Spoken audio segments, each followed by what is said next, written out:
Welcome to the Dogger Pass podcast. I'm your host, Dan Tom, at Dan Tom MMA on socials. And you can find my analysis, of course, places like MMA Junkie and Home of Fight. But here on the Dogger Pass podcast, we break down high level MMA. That's what we're going to do here tonight. Whenever you're listening to this, hopefully it's before the fight because we will be breaking down. And that is we, because I got my co host with me to break down this card. And of course, that is the man himself, Mad Lab MMA, at Mad Lab MMA. You can find him on his website, themadlabmma.com. What is up, Mike?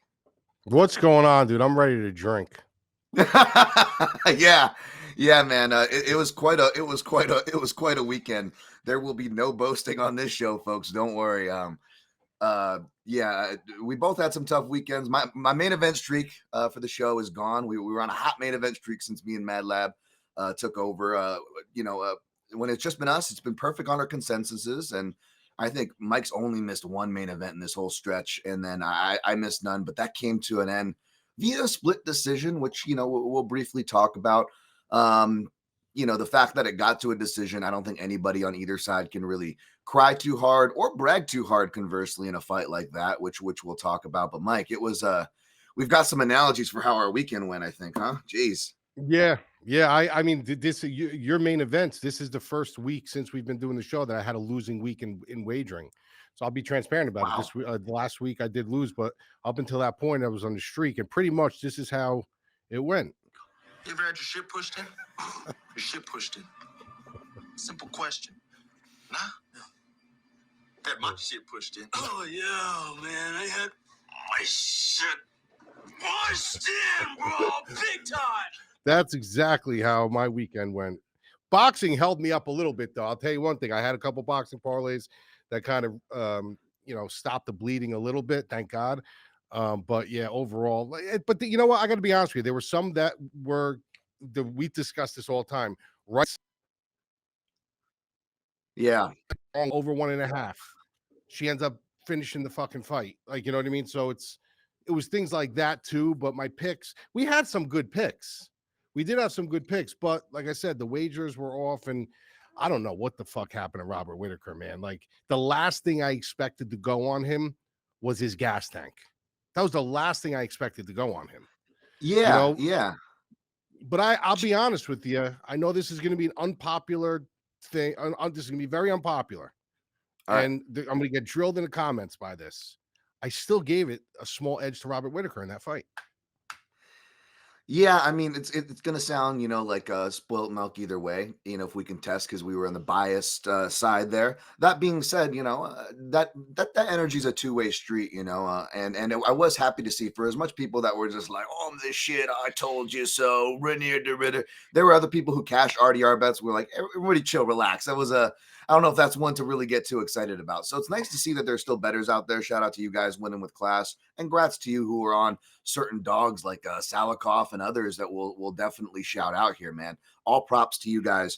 But yeah, it was definitely more of an optics win, right? I mean, you look at who, obviously it scored round by round, but who came closer to finishing the fight? It was Whittaker, and it was his jabs, but it was a very much one of those optics losses where it's like, he was almost reminding me, he wasn't shot to the point of like a Renan Barão, but Renan Barão, those guys, they start getting that like 1,000-mile stare, where they can't believe that the guy is still there. They can't believe what they're doing is not working. And I don't know if that energy was gassing out Rob, but yeah, that was the last thing I expected to drop off on him. And what sucks is, losing is one thing, right? Or losing, when one of the guys the seldom guys you still like in this game as a jaded, older dude who's been doing this for a minute. Yeah, that all stinks, right? But I'll tell you what really burns me, Mike, you can tell me this too. This kind of falls under the line of right pick, wrong wager kind of logic. But when they lose and it proves the other side, like, you were having, with your team, the Knicks and the Pacers. And the worst thing is not just when your team loses, but if they lose in a way, and even if it doesn't prove the other side right, but it proves the bad analysis, or even if it wasn't bad analysis, because some of it ended up being right, like size ended up being a thing, but it proves the lazy analysis right. Does that make sense? Yeah, but you know, my thing with it is this: like, listen, I know there's, like I said, all like people have always something to say. They always have a cross examination, and we understand how the scoring system works. But my Right. thing is, in a fight that you could logistically say was 2-2 going into the fifth round, like win that fifth round fighting. Don't win that round just leaning on the guy in the cage, you know, failing on takedowns. Yeah. You know, every time there's a slight inclination that you got to jump into the fire, you just push forward and lay on top of them on top of the cage. Like to me, that's like a form of stalling. You know what I mean? So that was my thing. And I was like, how do you score that round? Like, how do you score that round to a guy who's literally just pushing him up against the cage? He's failing on takedowns. You have the other guy Mhm. defensively you know, kind of nullifying everything. Yeah, he can't get his offense off because he's constantly being pushed back onto the cage, but there's nothing transpiring. So how do you score that round? So obviously it was a split decision. I'm not going to argue either way. I mean, Whitaker could Right. have did Right. so much more to win that fight. But personally, me, I was going into that decision going, you know what? If they look at it the way I looked at it, the way it's like there's just no action, like he's not doing anything. Why wouldn't you give it to Whitaker? You know what I mean? Yeah. So Yeah. Whitaker it is headhunted what way it is. too much. Yeah, he had Way too hunted way much. too much. But you know, those snap into the jabs, it's like to your point, it's like where's the crowd? Where's the damage crowd, right? Where's the we don't reward fights like this crowd, you know? And I'm sure it's anecdotal. And that being said, it's not going to serve me very well since I've been on the wrong end of variance more than most in this space. And that's just the fact. That's not me opining. But yeah, like I feel like, you know, when I got the damage guy, they're going back to 2009 scoring where they're rewarding, you know, holding against the cage. And then when I got the grappler heavy guy and they let the guy up for the last 10 seconds and it looks like he got some big slap shop off, he air quote stole the round, right?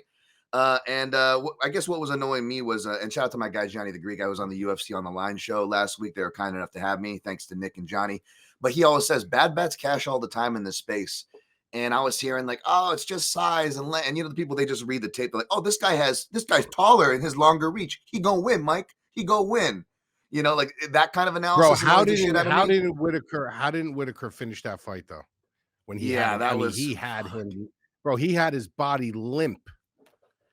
I mean, it looked like the fight was going to be finished within the first round with the bad reactions Yeah. RDR was giving, right? And even RDR backers were saying this. So it's just one of those things, man. Grats to the RDR betters. We're gonna take our medicine here in a second. But anything else on the card you want to shout out before we move on? I wanted to shout out. I thought, you know, the Muslim Salikov backers were sharp. I fell into the trap. I got a stupid number on Liao by KO at near even money.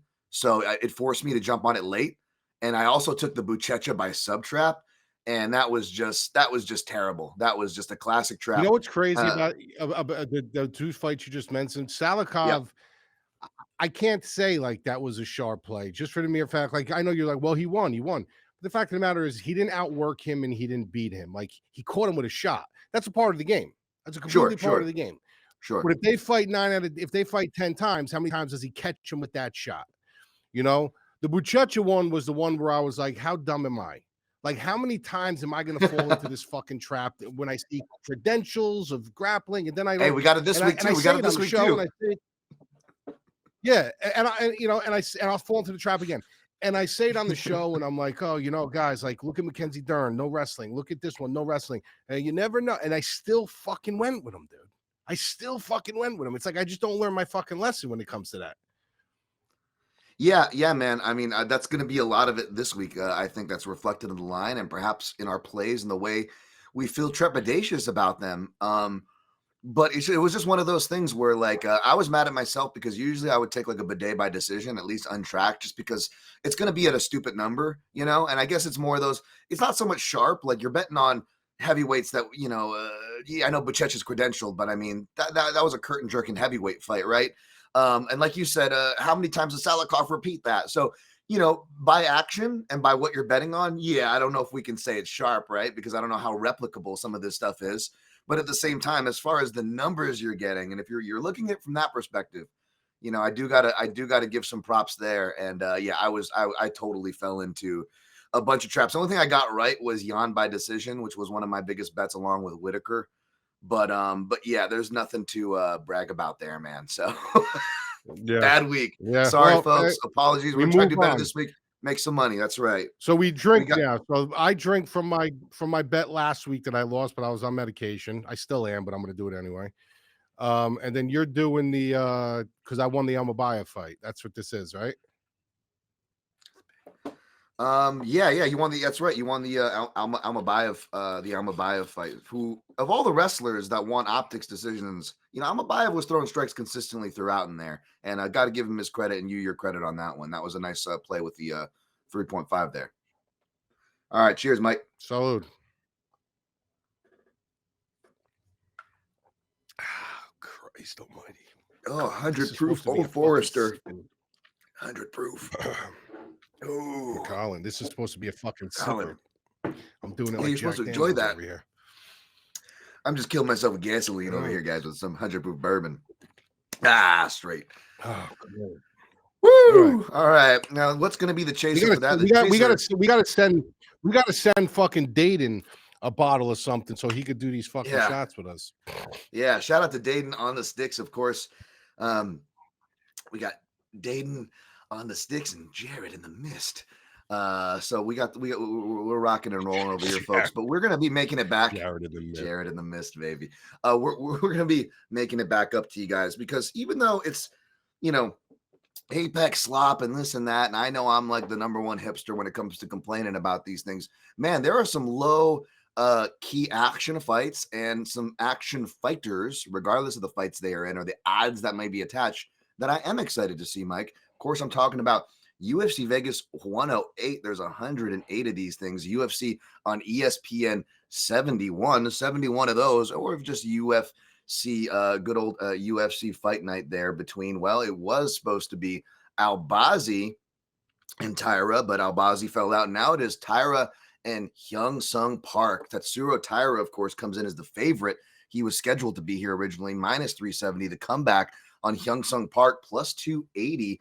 Totals for this fight, tricky. 3.5 right dab in the middle for this 5-rounder with the over 3.5 plus 100, under 3.5 minus 130. This is the lightest weight class, folks, but don't let that fool you.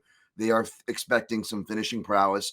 And both these guys, in different and similar respects, are good finishers. Of course, HyunSung Park, undefeated. He came off the road to the UFC, and he was originally supposed to face Steve Erceg in the same building in the Apex, but a week from, this Saturday, August 9th. So he bumps up a week early, but I'm guessing from my tape watching on Park, he likes to come out to Vegas and travel early.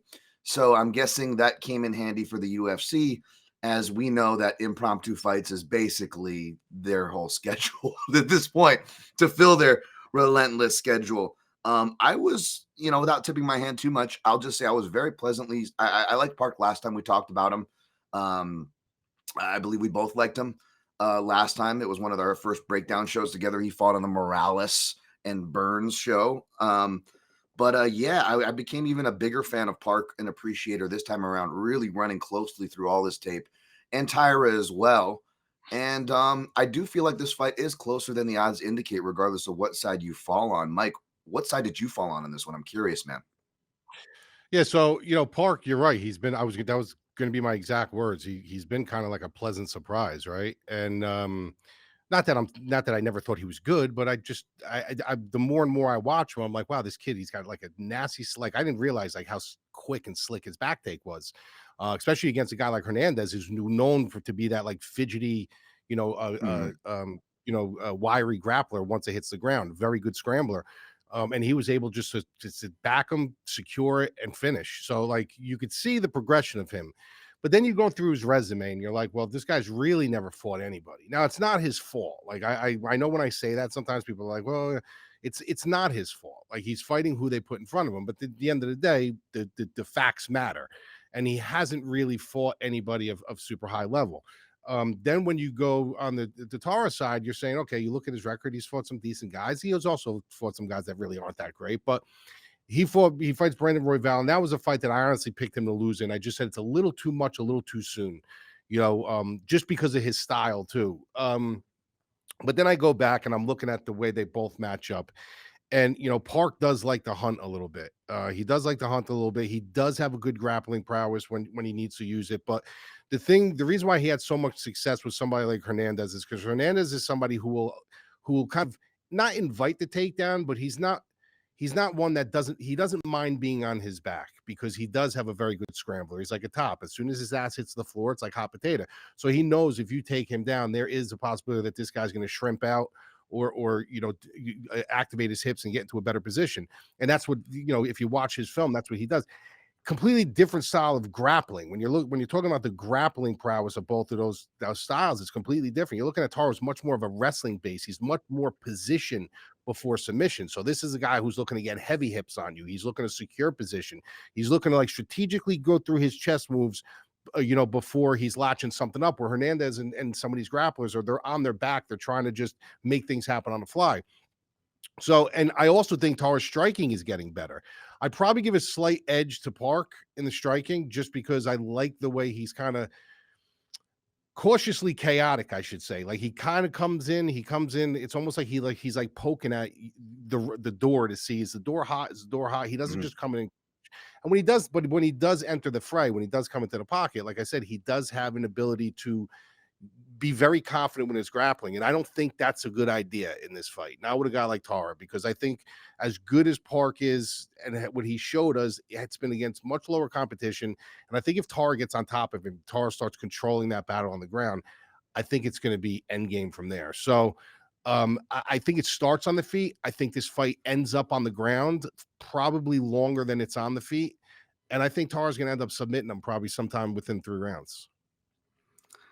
I think that's the most likely outcome. I don't disagree with the odds. I don't disagree with that analysis. I'll just kind of add my own. And I agree. I think Park is the slightly better striker, both from a power perspective. Although Taira, he's got that darting striking, like to catch in and out, and how he caught Hernandez. I could see him catching Park the same way, because Park is kind of very fast and loose. Like he's got active defense. Like I know a lot of the stereotypical Korean analysis is that they're crazy action fighters. Defense, maybe not the best, right? And that's actually pretty fair a lot of the times. And I love my Korean fighters, right? But he does have some active defense, and he does something that like kind of sketches me out. But I've had, people from like Mads Brunel who uses it, to other coaches who are more Muay Thai based, like my guy Kaleo trained me on this. But it's like it looks bad when you do it. Like you're gonna get like left hooked in the face when you're parrying like this, right?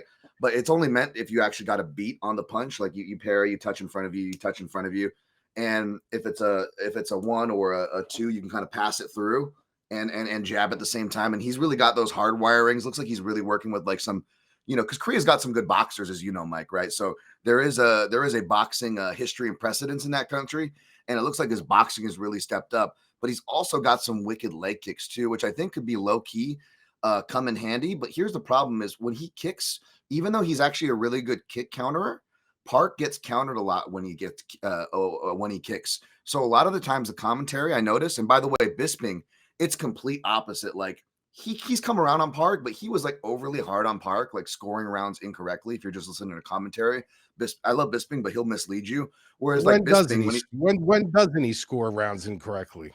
Right. And then Bisping, I don't know if you remember, like when he fought Alex Perez, the absolute glazing. Like it was a competitive fight, don't get me wrong, but Perez was technically up by the minutes and the rounds in that fight before he got injury lost. He's one of the most, you don't have to like him, whatever, but dude, the dude is for a fact one of the most underrated fighters. And he's one of the most unluckiest fighters, as he caught the Ian McCall curse, right? At flyweight right there, Alex Perez. And it showed perfectly in that fight. And it was just so gross. He had like both the commentary to like better it. And again, winning with class is something to me. I know people could give a shit, and it's the people who don't win with class who tends to be winning the most. So don't listen to me, folks. But something I really don't like is like celebrating injury losses, and like even like from commentary to my timeline. I remember everyone celebrating that. And I'm sorry for sounding all over the place here, but I feel like it's crazy because you're right. Like Taira does have the experience edge too. That is an undeniable thing. But if you look at it past their Carlos Hernandez fight, if we want to compare how they get past him, Taira's only 2 fights ahead of him. One is, again, the Alex Perez fight where, yes, he gets the win, but it's a guy who, even as somebody who defends him very highly, he's not very relevant in the division, and he was technically winning on the cards before making a stupid mistake that Alex Perez is prone to do, and sometimes in scrambles, he can give his back even when he's not on the floor, right? With the Alessandro Pantoja fight, classic wrestler, right? And it was an injury loss. And then we go to the Brandon Royval fight where I picked him probably because I got so felt so shamed of being so big on Perez, and everybody just following the glaze wave from Bisping, right?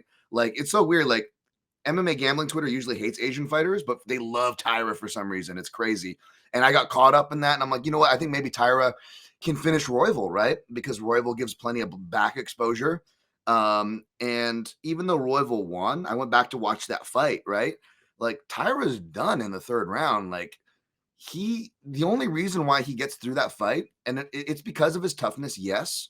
But initially I was like, oh yeah, he's so tough, he got through it. I know he had a tough fight. But when I went back to watch it, Royval will grapple himself right out of a dominant position just as fast as he grapples himself into them.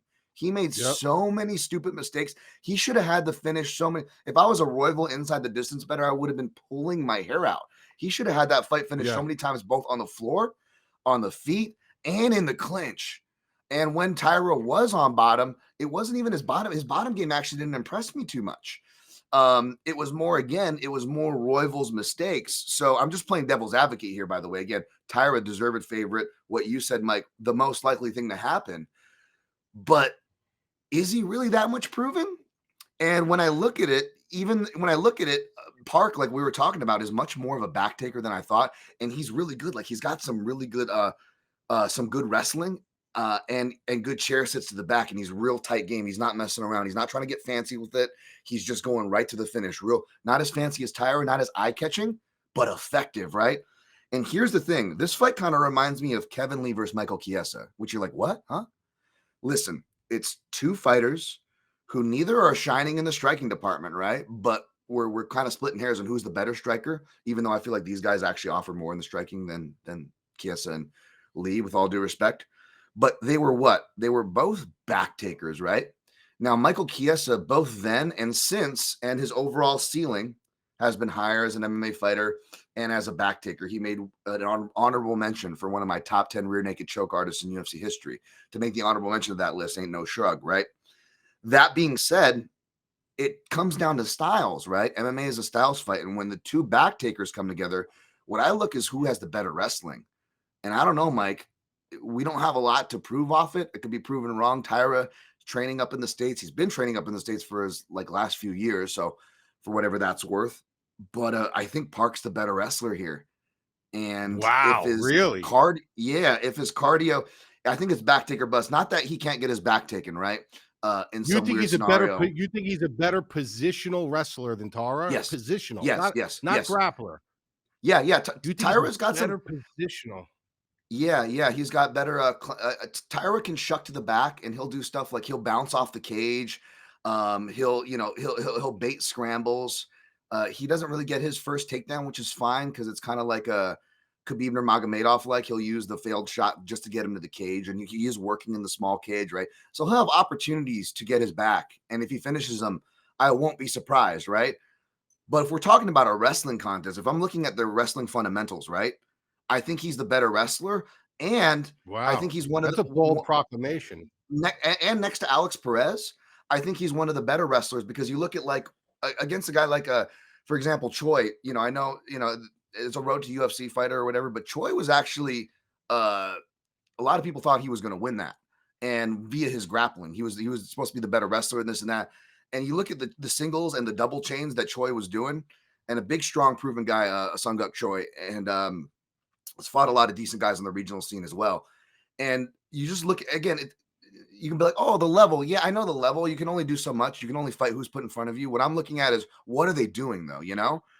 Yeah, he might be knocking out a guy, right? I'm sure, Mike, you've seen guys knock out guys who were cans, but you've seen him do it with such boxing technique where you're like, there's something there. Where you're like, it doesn't even matter. You just, And we're not talking about something flashy like knockouts. I'm talking about something that doesn't really get a lot of credit, like defensive wrestling.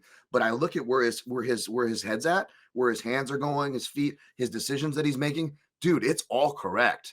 And even though he's not a credentialed wrestler like Alex Perez, he actually sacrifices less back exposure, because like I was saying, I was getting to before the Bisping point, a lot of his knockdowns actually come from him like throwing a kick, and he gets, and I hate that because everyone's like, oh, he got knocked down.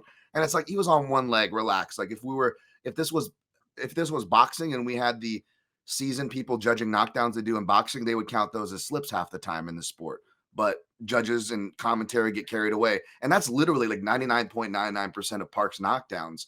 And that is the only reason why he usually ends up on his back, and it's briefly. And there are some instances where it looks like he's okay with being on his back. But here's what I like. It's that even when he's not facing a dangerous back taker like a Taira, he's really careful about back exposure. He uses the fence. He gets up really properly with the underhook. And if he's in the open and he can't use the fence, he will retain guard. He'll go feet off the hips. He'll push off, up kick. And even if the ref needs to get in there to give him the space, he doesn't mind. He'll kill a little bit of time off the clock. And I actually don't mind that. I don't mind a guy keeping calm, not using his stamina, not exposing his back, because Taira hasn't really faced a guy who won't give his back. Or if he's got the wrestling, he still will give his back, like an Alex Perez. And that was like the one guy with wrestling that he fought. And of course, Brandon Royval has zero wrestling, which is also part of the reason why, even though I wasn't bullish on Taira, I did pick Taira in that spot. So what I'm saying is, unless he Alex Hernandezes him and catches him early and is able to capitalize, or he proves me outright wrong and just dominates him and takes his back, which he can take his back even if he doesn't dominate him, by the way, and still win this fight. Who are you talking about? Taira. So unless he catches him like Carlos Hernandez, or he, catches his back, whether it's being dominant or not, I feel like Park's incredibly live on this fight. And I was going to be safe and just be like, I'm going to pick Taira, but look to bet Park live. But you know what? I'm just going to pick Park, man. And I know it's crazy because... Oh, daddy. Oh, no. I mean, a 3-1. Am I going to really eat it on another short notice? Am I going to take another short notice guy for my drink bet and a 3-1 guy? I'm just going to, before you make your pick, yeah, I just want you to hold a couple variables here. Yes. You got to now you're saying that the striking you think is, you're wondering, right? You're like, I can go back and forth. Well, I think Park's better. I think Park's better. He's going to put out more numbers, and he's got a better chance of finishing with striking. But you're agreeing that Taira's striking hasn't gotten better, right? Yeah. I think it's gotten better over the years. Yeah. So he's got a 4-inch reach advantage in this fight. Okay, he's got a 4-inch reach advantage in this fight. He's working on the striking. You don't know how he's going to be working around the jab. And after weigh-ins, when these guys hydrate, visually 5'7", 5'7", but Taira blows up. Tara's pretty big for that division. Yes. Yeah. So if you're looking at a situation where these guys are lobbying and jockeying for position, there is a good chance that he could start muscle bullying him a little bit. And he could do it at his own accord because he can keep him at bay with the jab if he uses that. This is just hypothetically. If he's using the jab, and he can kind of enter the pocket when he wants to at his merit. And if Park gets frustrated and tries to crash in, that's where he could start, working, his body locks and his inside trips and stuff like that. Let him crash in, let him get sloppy. And that's how you're setting him up. I just think that it's going to be, I think Park is live, like you said, but I think it's going to be, I honestly think, this is the only time I'm going to say I disagree with you. I think Taira's wrestling is going to be too much for him. All right. Well, if we don't disagree on anything, we'll do this as a drink bet. But considering I just took a short notice dog for the last drink bet to take a bigger short, and even a 3 times bigger short notice dog, will be ballsy of me. You got to give me credit if I take that, right, Mike? Oh, 100%. I give you credit. That being said, and again, I know we haven't seen Park against like a Brandon Royval, but man, Taira's bottom game and back take defense was like vacant, right? And Park, he looked exhausted after his round 3 finish at Choi. But he was more just like kind of like sitting there like quietly, and even his exhausted celebration, he was composed. And this motherfucker is composed. I've never seen him tire. So I would argue maybe even if Taira gets the back, if this guy, but it's like if you're good at triangle chokes, you're usually good at not getting finished by triangle chokes generally, right? So if this guy's defense is good enough, I wonder, like, could that actually be bad for Taira if he gets the back early? He burns how many times have we seen the guys burn their legs out? Because he's a big body triangle guy, whereas Park, he doesn't really need the body triangles. He's finishing or ground and pounding, turning you onto your belly. He's not really playing around there. So I wonder, I wonder if you could tire him out down the stretch despite being the short notice guy. I mean, these are flyweights. A lot of flyweights don't tire, right? Right, but here's another some more food for thought. Now, is it possible that Taira kind of got burned under the lights a little bit for his first big spot against a big name in his first 5-round fight. Could it possibly he was a little dick shy, and then now he's seen, oh, listen, this is what happened to me in 5 rounds. Like, this is what I need to correct. How do you know he doesn't correct it? I just factor all those things. Now Park is in that spot. Now Park is in that big spot, that 5-round spot, the one that he probably wasn't supposed to get, but now he's here. So I don't know, man. I just, every time I go through it, I respect Park. I think Park's good, even though he's kind of unproven. Tara's unproven too. I get it. I think he's getting a lot more hype than he deserves, but I don't know, man. I think it's a tough. I think I think if Tara wins, he's going to look bigger than the -300 favorite, and I think if Park wins, it's going to be a really close fight if he wins. I think if anyone's going to run over somebody, it's going to be Tara. Yes, I don't disagree with that, which makes me incredibly nervous about my pick. But I figure if anything, I should be, and you speaking the same, I'm coming off of a really bad ass kicking, almost a reverse sweep, right? I really got crushed, and I've been getting crushed, by the way. So if anything, I should be in safe favorites. Let's get back on track. That was my mood, right? Let's have 2 bets and maybe let the crowd down and not even do a round robin, which I'll give you guys where I'm leaning toward that. I'll probably still do the round robins and the parlays and all that bullshit that I always fall into. But listen, if any week, right, my defenses are going to be up in a favorite land, in a chalk land, in a safe land, right? It's going to be this week. And I'm not hungry to bet anything, right? I'm not hungry to fade Taira. I'm not hungry to back Park, so to say. But if my eyes are telling me this is a much closer fight and they're posting 3-1, I'm just and I'm getting this strong of a feeling, and I can lay out a case this much, and even if I'm wrong, right? I got it right. You get what I'm saying here, Mike. You get what I'm saying here, right? Yep. Yeah. So 3-1, numbers coming down, so I'm not alone. I could be crazy, right? But I'm not alone. I took a very small stab. Very small stab. I don't want anybody falling me off this cliff, please, especially how I've been. Not that I ever do, by the way. We're all adults. We make our own decisions. I just put out what I play, for transparency, fun, entertainment, and all the like. It's what I do, baby. Yeah, I will say plus 2,200 for Park wins by split decision. If this goes to decision, something went wrong for Taira. Even if you're a staunch Taira believer, right? Something went wrong. Yeah, and sure. How many flyweight fights, apex fights, the grappling over damage, the fast action. I mean, flyweight fights have splits written all over them for the most part. So that looks kind of fun there for you real degenerate high plus number gamblers. I'll just throw that out. All right. So we're on the different side of opposite side. Yeah, we'll see. We'll see if we come back down into that one. We may have to come back to that for a shot bet if we don't defer on anything else. But yeah, we will move I think we're going to be on the event. different side of a couple fights. I have a feeling. Me too, man. Me too. I mean, there's some live dogs. We'll see how many. Spoiler alert: I'm probably on the same amount I normally am on because I keep that same average. Not trying to, I just tend to keep that same average as how many dogs hit on a UFC card. Does that help me? It hasn't really, but it's where I end up. But let's go to the co-main event, folks. We've got Chris Duncan versus Mateusz Rębecki. I know it looks like a Rębecki, but Rębecki is -200. Chris Duncan is +170. Over totals are set to 2.5 rounds with the over 2.5 -115, under 2.5 -115. These two are tough bastards, so I think they're respecting that. But this fight also has violence written all over it. So yeah, that total number does not surprise me. The favorite number doesn't surprise me, considering Rębecki's been a traditional 4-1 favorite. Granted, he's been facing short notice / lower opposition than he's been needing to face. I mean, I think he came through the Contender Series when he didn't even need to. This guy was an established Polish product. He's like a Polish bowling ball with his giant head.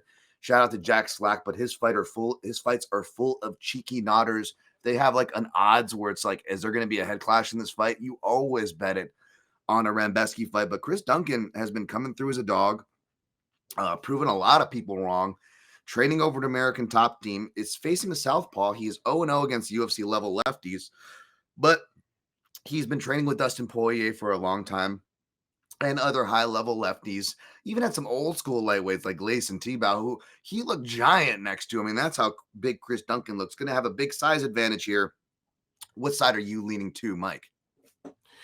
Yeah, this when I first saw this fight, it had like violence written all over it. And when I look at Chris Duncan, it's like the optics of him in his fights are fun. Like they're fun because they're violent. He's extremely hittable. But he also, spits out offense. So he's like, I'll eat 2 to throw 1, which is fun for us, but it's not great for the longevity of your career. And then when you look at the size and you're like, well, he's got a pretty significant reach advantage. He's a little bit taller than him. But the way I look at that is I don't really factor that in too much because he's fighting a southpaw, right? That kind of nullifies certain things, especially if you don't know how. It doesn't matter how long your reach is. If you don't really know how to peg off a southpaw, or like you said, he's 0-0 against southpaws, which means he doesn't have a ton of experience with them. Things can get a little dicey in there because the way they clear space, it's different. Like there's just a lot of different looks and reads that you got to make when you're fighting a southpaw. So that could nullify, it could make you a little more hesitant, a little bit more cautious because your attack's got to be different.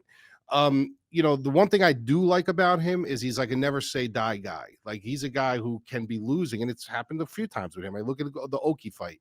I mean, he was, if you watch that fight over again, like there was in the shot that he didn't take. Like Oki was hitting him with some big shots. Then obviously what happened when he hit the canvas and he had to tell the referee like he was out, he ended up getting up. He's got a good guillotine choke, good neck series. But when I look at Rębecki, man, I just look at this guy who, and the Oralby fight really a little bit more. I always knew he was tough. I always knew he brought a lot of pressure, but there were times where I was like, I question this guy's cardio a little bit. I question his muscle bellies just for the mere fact that he's so big and the lactic acid buildup and how far can this guy really go if things really, get violent and high paced and fast. Then the Oralby fight happens, and he's in there and he's taking everything Oralby's giving him and he's dishing it back. And I mean, these guys are just clear cut exhausted. I mean, blood everywhere on their shorts and the cage. Like, it was just an amazing fight. And he edges out the victor. And I'm saying to myself, how is Chris Duncan going to finish this guy? Like, I've seen Duncan get tired. I've seen Duncan on his back foot. I've seen Duncan be extremely hittable. Is he going to continue to win fights off people's mistakes where he's jumping guillotine or the whole thing that happened with Oki and stuff? Like, eventually all that comes to an end. And I just think if you look at the credentials of somebody like Rębecki, who's so well, is it Rębecki or Rębecki? I always get it wrong. It's Rębecki? Rębecki. Okay. Rębecki. I just feel like he's so well-rounded everywhere. Like he really is. Like he's not like so, but he is well-rounded everywhere. He's got a good wrestling base. He's got power. He's got pop. Throwing the southpaw in there makes it a little bit more trickier. It's extremely durable. After the Oralby fight, his gas tank checked out. I just don't see Duncan winning this fight. I think Rębecki is the clear-cut right favorite, and I think he's going to get this one done again. I've been big on Rębecki. I think he's the clear-cut favorite. But we got some more dissension. Wow. You're going Duncan? I know, man. Again, you're going hittable Duncan? If it's not Scottish, it's crap, Mike. Throw your kicks, Stevie. I think he's going to throw his kicks. He's got Robert Whiteford in his corner. Come on now. Sorry. You get me to do the accents here now. Maybe it's the old Forester that's having me do the accents. Old Forester. That's who will have to blame there. Connery. It's the inner Connery here going on. I know, man. I know. Maybe we do a bet on this fight. Jesus. And I haven't even bet on this one because I don't have. If I'm going to bet on, by the way, okay. Spoiler alert. I'm going to be picking Chris Duncan, taking a flyer on him. I haven't bet him, and I won't bet him unless I get the number I want, right? Because this is. I feel like I'm going to need a better number to go against a guy like Rębecki, who I respect, and he is the rightful favorite, by the way. I'm a southpaw lover. This guy is just super fun. A pressure fighting southpaw who can wrestle. I mean, I'm all about that, Mike. However, this guy, his last 2 fights have been big warning. I mean, there's been big warning signs before because he's actually taken some unnecessary damage and that's the only risks. thing I'm concerned of. That's the one thing I'm concerned Yes. of. How much more damage is this guy going to take? Eventually the fucking wheels are going to fall off and the durability is going to be gone. I mean, this guy takes punishment. Right. And I'm team big head. Look at me, right? I'm all about team big head. I know the benefits of it. Like, I got a good chin. That being said, it's not good to take the shots, Mike. It's not good to lead with. I was talking about leading with the head. That's part of the reason why he takes so much damage. And he hasn't faced a lot of kickers. And I know Duncan is more of a puncher. but I have noticed he has been kicking more, and he's been doing orthodox tactics that orthodox fighters do to southpaws in matchups where guys will either briefly show the stance or even when they don't, which tells me again, because he's sparring with so many southpaws, that even though he hasn't faced any for guys like me to nerd out and scan through the footage, it also tells me that like, oh, he's facing him because he's doing the lifting knee to a step through right hand, right? He's doing a power kick from the rear side and counterbalancing it with the right hand, right? I still want to do the basic test, which I always look for. Can they freaking jab, or do they forget about their jab? Now, Duncan is not a big jabber, in the first place, so I don't know how much that's going to affect his game for better or worse. But if I look at his shot selection and stuff that I think is going to have a lot of play on Rębecki, and I also think his guillotine is incredibly live. He's a guy like Charles Oliveira where he fights from the right side, but all of his choke finishes, now he's got a smaller sample than Charles, but Charles is the same way. Right-handed fighter, all his chokes, though, left-handed side, right? So when I see a fighter that's always choking from a particular side, I'm going to look where their opponent is shooting. And Rębecki, especially because he's a southpaw, and I know this, he is hardwired to shoot to that left side because it's traditionally away from the power side of knees, kicks and strikes and stuff you don't want to shoot into, right? So Rębecki's always shooting to that side. So I think it's going to be an upset win where it's, again, Rębecki's the deserved favorite. And you said it, Duncan, he's come back in these fights, and I hate to bank on it, which is why I want a bigger number before I put my money on Duncan. But yeah, I see him rocking him, and I see him catching a guillotine, and I feel like Rębecki could wash out. This is like the Taira fight, right? Like Taira could wash out Park, right? Like Rębecki could very well wash out Duncan. Duncan does not come from a traditional grappling background. He doesn't have one, right? But he's just a really big, strong, athletic guy who seems like a natural to the wrestling, and he's training with really good MMA wrestlers at American Top Team. It could be one of those cases where it's like we get like a poor man's GSP, so to speak, right? A poor man's action fighting GSP, not the same ceiling, a top 10 championship fighter, but enough to win this fight, perhaps, man. He's lost to only, a good guy. But at the same time, he plays it dangerous, man.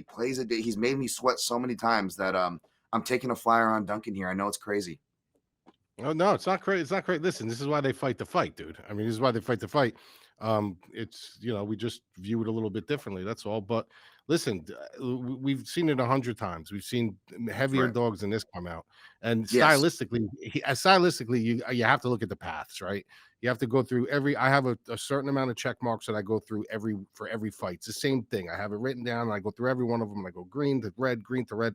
He has paths. His next series has a path, and you got to look at it as Rębecki's wrestling is, hardcore traditional style wrestlers. When they lead with their head. They expose their neck. So there is logistically a shot where he does that. Do I see him doing that? I don't. I think you're right. I think that if he ends up guillotining him, it's going to be off of putting him on Queer Street a little bit, putting him on rubber legs. I don't think he'll catch him off his shot, just because if you look at Rębecki's shots, he kind of punches his way in. He kind of bull rushes and punches his way in. That kind of puts you on your back foot, and then he shoots. He doesn't really just shoot from distance where you're kind of timing it. And who knows if Rębecki's even going to wrestle at that point? Like, it really depends on how the striking is going.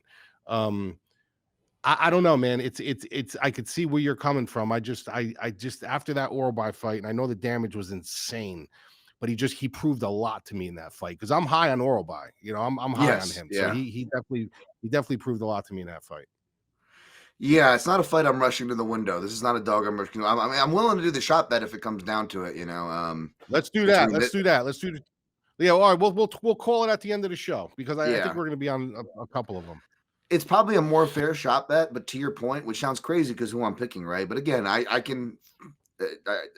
not perfect. You don't have to be like me, folks. But I do wish people could be like more, play both sides, or not play both sides, but like just acknowledge, like, yeah, this is MMA, crazy shit. And you do it all the time. Like, obviously you're preaching to the choir here, but it's like, it's one of those things where it's like, I'm not crazy to like go out and bet it or whatever, but yeah, I'm gonna pick Duncan here. But I do think that I do think the line actually should be a little wider, because despite my pick, I am high on Rębecki. I do respect him a lot, so I do think the line should be a little wider, which is definitely why I haven't played it yet, and why I'm not excited to. All right, let's move to the next fight. Let's see if we can get on board on one of these. Not that we're trying to. The dissension's actually good, but we'll move down to the next fight here. Move it down to the card. We got Esteban Ribovics versus Elves Brener. Not Elvis, not an Elves Brener, who looks much more older than his picture than he is. He's only like 25 or 27 years old. But Ribovics, of course, Argentina, minus 260, plus 210 coming back on the underdog, the Brazilian dog Brener. The totals for this fight, I mean, they're expecting a violent fight because it's set at a 1.5 for a 3-rounder. That being said, the over is minus 240, where the under is plus 190 because, we've seen both guys, whether it's late finishes from Ribovics, hold that note, or late comebacks from Brener. These guys are tough as dog shit. And I think that is undeniable. Man, I am most excited for Mike's analysis here, folks, for the fighters from Argentina, because, they are really good with the boxing there. And I'm not going to stop doing I'm going to start, sounding like people who say croissant with a accent, which I hate. So I don't want to be a hypocrite there. But yeah, these Argentinians got some great boxing, man. So I'm really curious for my guys, Mike's analysis here. Is Ribovics and his boxing as deserved as a favorite here? Or do you think Brenner's a live dog? The thing that put me onto Ribovics when I was ripping his film for Zellhuber. That's when he really hit my radar. I really didn't really care for it. Like, I wasn't really looking too much into it with the McKinney fight, because McKinney's either he's going to kill you or you're going to kill him. There's really no, so it's like I wanted to see him against like a real pure striker, somebody who had attributes maybe that were a little longer than his, maybe a little faster, maybe equal. And I was like, well, here's the fucking spot. We're going to see how this kid's boxing really is. And I ripped on both guys, and I liked Zellhuber. Like, I looked at him, I was like, he's long, he's rangy, he knows how to use his range, he's still young, he's got a lot to learn. But there was something about Ribovics that just put me onto him. And I was like, I'm picking Ribovics in this fight. And it's just a little intricate details that I see with this kid's boxing that I like. If you really look at footwork in a 3-round fight, it's not uncommon to see people crossing their feet. And that's a fucking huge no-no. I don't care how good their boxing is. When they're backing up, when they're moving laterally, when they're moving forward, if you see that they even cross their feet once, that's a huge fundamental flaw. Like, all the film I've ever seen him watch, he's never crossed his feet. He's got a perfect distance in his stance. He blades off just enough. He throws absorbent amounts of volume with consistency. So he doesn't like overshoot. He doesn't undershoot. He has just enough of volume in spots where he needs to throw them. He picks and chooses his punches really, really well. Now, the hole in his game is, you could say, well, he can be taken down. Now the Zellhuber fight to me doesn't really age as well as it did, because, we've seen some more holes in Zellhuber's game, but it still ages well. Then he fights a kid like he fights Hapcrast, and that fight I was concerned with, and even my subs were like, "Why you picked him against like everybody? Why are you nervous with this fight?" And I said, because Hapcrast is the master of underperforming. Hapcrast is a very, very, very good fighter, like very good, but he tends to underperform sometimes. But when he's on his game, like, Hapcrast is slick. He's got good boxing. He works behind a good jab. He's got good movement. Like, Hapcrast has a lot of skills to pay the bills, but he doesn't open up that Pandora's box in every fight. And I said, well, if Hapcrast comes in and he really, really ties it all together, this could be a fucking problem. So he loses that fight to Hapcrast. So I don't look at that so much like, well, is Ribovics really what he is? Or did Hapcrast really just fucking show up, in that fight? Then you go to the other side, and you look at Elvis Brener, and you're looking at a guy who's no ways near as calculated. This guy comes in, he's got the whole shoot the box style. And if you're a DraftKings player, Elvis Brener is a guy who you always want to take a little crack on in some of your lineups, because you know that this kid's going to take a beat, and he's either going to come back or he's going to die trying. Does he have a path to win this fight? Yeah, he's going to have to really, really look to like grapple his way to victory here. I just think his striking is too sloppy, too chaotic, and too unchained to deal with Ribovics on the feet. I think Ribovics' volume, I think his fundamentals, I think the way he picks and chooses his shots, I think he's going to be able to keep him at a range that he wants to keep him at. And if Elvis Brener has no success making it chaotic, and sloppy, I don't think he has a chance of beating him, to be honest with you. So I'm not going to bet on a fighter where I need chaos, where I'm like, the only way I see him winning this fight if he just brings the fucking chaos. And I'm not going to bet on a fighter where I know that he has a history of losing fights until he's winning them. Because Ribovics is a guy who doesn't get tired. Ribovics is a guy who consistently throws the same amount of volume. The only concern I have for Ribovics is in this fight is if he gets taken down, is he going to be able to get his fucking ass up off the ground and get going again? Or is he going to be able to, kind of stall this out a little bit and, shuck some takedowns? Because Elvis Brener comes in with that mindset, like, I'm just going to go and I'm going to wrestle this guy. I'm going to take this guy down. It could be a fucking problem. So but I can't bank on that. I have to bank on what I see and what I know. And what I see is when it's on the feet, all fights start on the feet. There's 3 rounds, so it starts no matter what happens. Ribovics has that cue to go and do what he needs to do. So I like Ribovics here. I think Ribovics, I'm going to say Ribovics by knockout. Yeah, that's what I have too, actually. Round 3 knockout. I played in round 3, 0.33U plus 750. And I threw Ribovics in a parlay, which could be silly. I avoided parlays last week, which was a smart move, right? I was like, yeah, I'm gonna avoid the traps this week and not parlay and get burned like I did the week before, despite being like so close. And I could have been like, no, I'm so close. I'll be so close again. No. And I was like, yeah, I avoided the parlay trap. Unfortunately, like we said, I didn't avoid the other traps. That being said, I feel like I'm jumping into both sets of traps this week, man. I got Ribovics with a parlay that's probably pretty predictable. We'll see. But what I like to do if I do a parlay, Mike, is I like parlaying, especially legs, where like I'm confident. A lot of times you're parlaying because you're not confident in the way they can win and they have a high price tag. You're like, why sweat it? Let's just take the money line and ride. That being said, if it is a parlay leg where you're confident in their method of victory, look at a way where you can sprinkle a little bit to pay off your parlay exposure. You know what I'm saying? So like I'm most confident on this leg of the parlay. And if you're most confident on this leg, you're probably most confident in the way they're going to finish. And if that, don't force it. But if it lines up with the numbers and the analysis, I always say take a little sprinkle. That way, maybe you can either, God forbid you cash both of them, right? But if somebody else down the leg, the next leg or the leg after fails, you play these little sprinkles on their methods. Sometimes that method alone can pay for the whole parlay. Does that make sense, Mike? Yes, it does. But yeah, that's a long shot. Obviously, you're playing hot rounds, but you know me, I love the hot rounds. I love Ribovics. I love the boxing. I love the body work. I mean, I think these things are going to be big, and I've been big on Brener too. Like Brener was a guy who, like, you could tell he was having to play Islam Makhachev for Charles Oliveira a lot in camp because he was doing a lot of the same takedown chains, and he actually had some really underrated moments there. Even against a good like wrestler like in his Oralby fight, I believe, right? But not only does he look bad, and you got to make room because he could bounce back like Willie Cat or whatever and look good when you least expect it, despite his like numerous pullouts recently, like Willie Cat. Not as much as Willie Cat, but kind of, same thing, same camp. So, there are some pause there, but man, Ribovics is just that proven dog, man. He's going to fight for your money. He's got the chin, the cardio, training down at Killcliff FC for multiple camps now. So I'm expecting to see a jump about this time. I believe this is his 2nd or 3rd camp down there. So yeah, man, give me Ribovics here. There's a reason you come to the Dogger Pass podcast for your UFC picks, just like there's a reason why Morgan & Morgan is America's largest injury law firm. For over 35 years, Morgan & Morgan has been fighting for the people just like you and I. They have over 100 offices and more than 1,000 lawyers nationwide. When hiring Morgan & Morgan, it's like hiring an army that's got your back. If you're injured by the negligence of another, you deserve to be paid. When you hire the wrong law firm, you might be beat before you start. All law firms are not the same.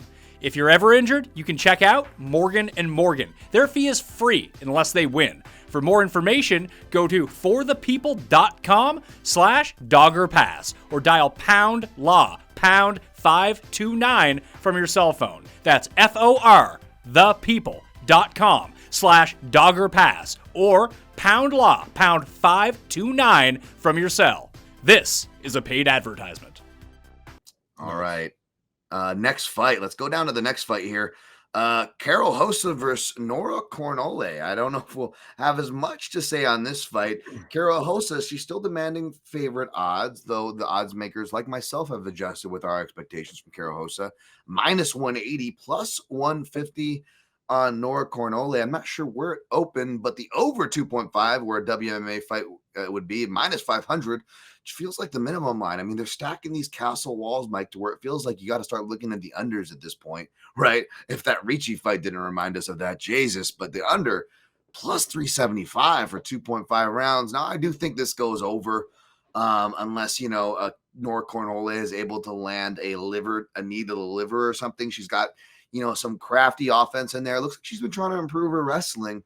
But as far as output and the offensive grappling in the small cage, if Karol Rosa fights her fight, which she doesn't always fight, but if she does, she probably should win this fight. But I don't know, Mike. What do you think?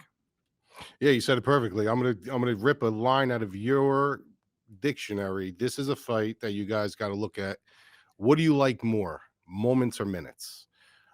Because when you look at both of their styles, you're looking at someone like Karol Rosa, who she's got great volume. She's got consistent volume. She throws her volume. She's not looking to knock you out. She's just looking to score. That's what she does. When you look at the other side of the ball, you're talking about Cornolle, who's going to put a little bit more pep behind her punches. She's going to be looking to cause a little bit more damage, and she probably will have a couple moments that optically look good. But then you got to go back to the minutes, like who's been winning the minutes battle, who's been throwing more volume, who's landing more, who's scoring more, and that's where it can get dicey with the judges, right? Because we don't know what the fuck these people have to fucking do, and half of the time you wonder, is Michael Bisping down there judging the fights, so.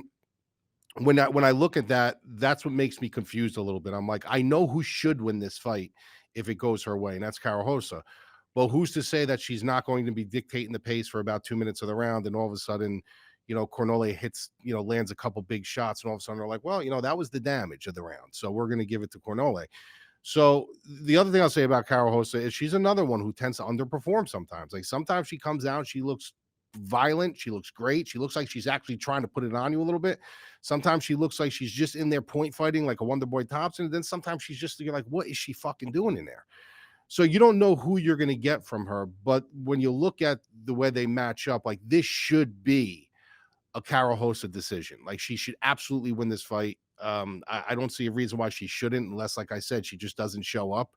I think her volume's a little bit too much. I mean, if you look at the numbers, I'm not huge on numbers. We're not huge on numbers, but just the strikes landed per minute, she's doubling her up on those counts. She does also absorb more than Cornolle, but I just see her the better fighter. I think Karol Rosa is a good fighter that just doesn't know how to extract it from fight to fight. She's very spotty. She picks and chooses when she wants to hit that switch. Where Cornolle, we've seen her. She's good. She could be pretty violent. Like you said, she's working on her grappling and stuff like that. But gun to head, I gotta go with Karol Rosa here. And honestly, I'm not.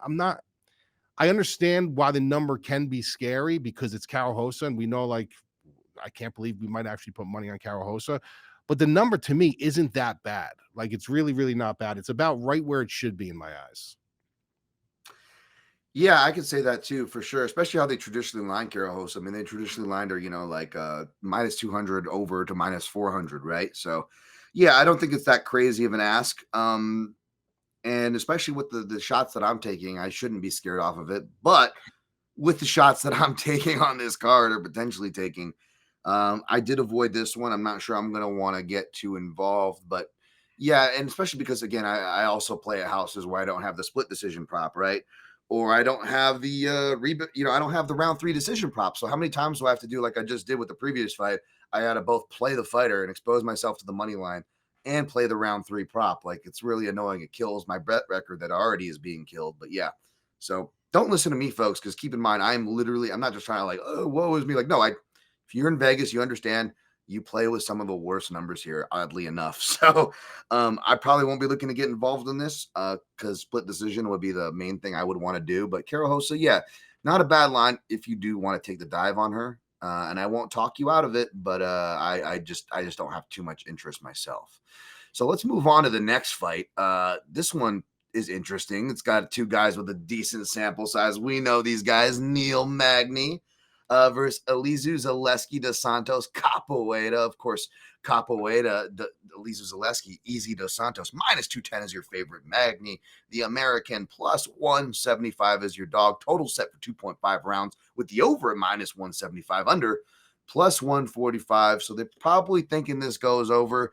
In that case, it could be greasy.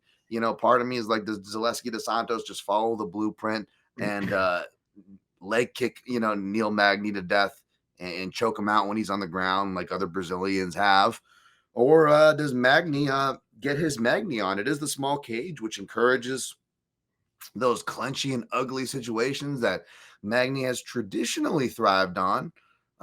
He has been looking a bit worse for wear, though, steadily, whereas Zaleski, he's always been kind of an old dog, and even though he is definitely aging and scaring me away from him, even though I'm a traditionally Zaleski backer, I usually like Zaleski at the dog price. He's the favorite here, so it's making me nervous for getting involved, but I don't disagree with who's favorite for what that is worth. Mike, what are you feeling on this fight? Yeah, the one fight I did with Dos Santos, man, when he fought my boy Lyman Good. You remember that fight? Yeah, that was a crazy fight. That was a great fight. And a good friend of mine, Ben, was doing Lyman Good's diet at that point.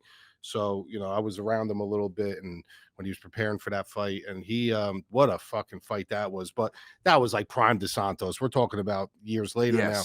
When you look at both of these guys, I know when you see Dos Santos's name and you see like Capoeira, you're thinking like he does all these crazy dynamic things. He really doesn't. Like he doesn't. He utilizes it in spots, yeah, but he's not like this. He's not utilizing that martial art of dance in there. You know what I mean? But like you said, they perfectly said, he's one of those old gritty dogs. You know what I mean? That just goes in there, he does his thing.